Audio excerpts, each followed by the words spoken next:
adduun waa sheeko iyo shaahid waa la kala baadiyoobay xigmadaha sooyaalka ayaa mid ka mid a waxay odhanaysaa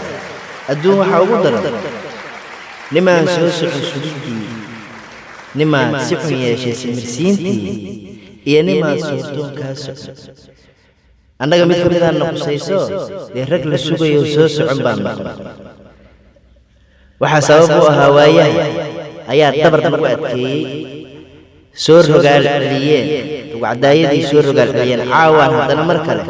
nuqulladii xigay iyo qaybihii taxanaha ahaa ee sheekada aan qaadaa dhigi doonaa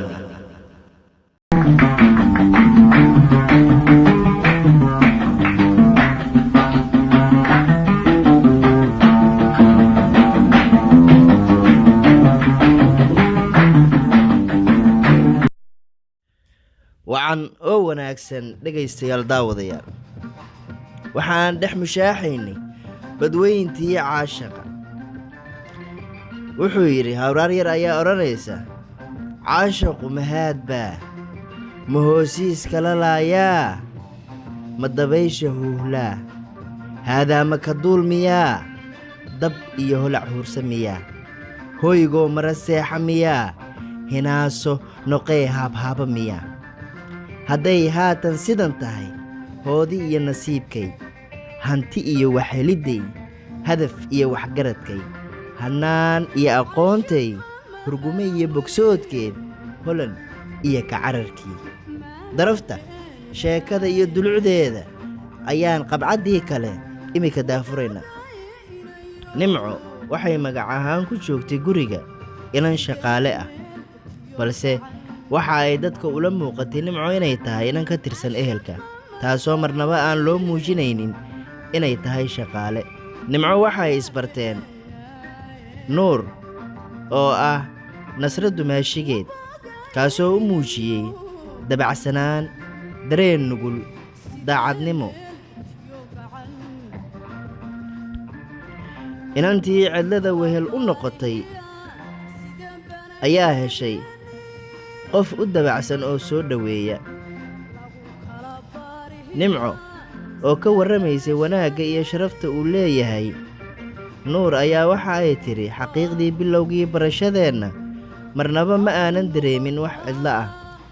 oo maalintaan bartay ayaa murugo iigu dambaysay si wanaagsan ayuu iila dhaqmi jiray kana warqabi jiray waxa ila soo gudboonaada maxaase ka dambayn doona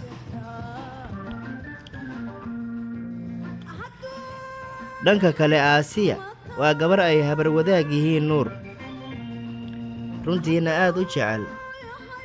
balse isagu kama warqabo iyaduna awood u yeelan weyday inay u soo bandhigato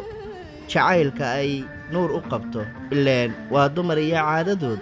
inay jacaylka ragga u soo bandhigaan waa wax aad ugu adag aasiya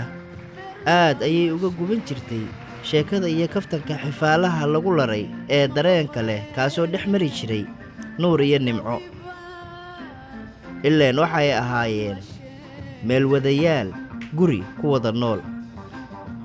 iyada oo dareenkeeda nugul qaadaadhigaysa ayaa waxa ay leedahay ruux bukaan ah boqolbaa u talisa midibadda wuu ugu baaqaa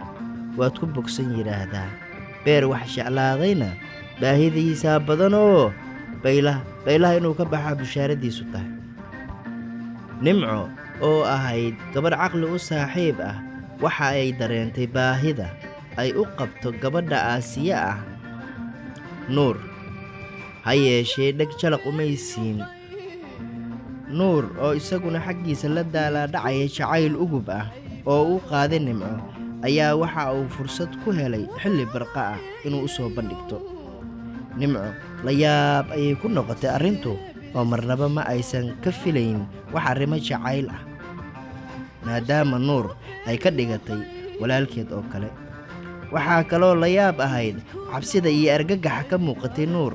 iyo weliba xishood sababay inuu madaxiisa hoos geeyo indhahana uu dhammaystiri kari waayo nimco nimco oo u jawaab celinaysa ayaa waxa ay tidhi talow maxay noqon doontaa jawaabta nimco ay bixin doonto la soco qaybta saddexaad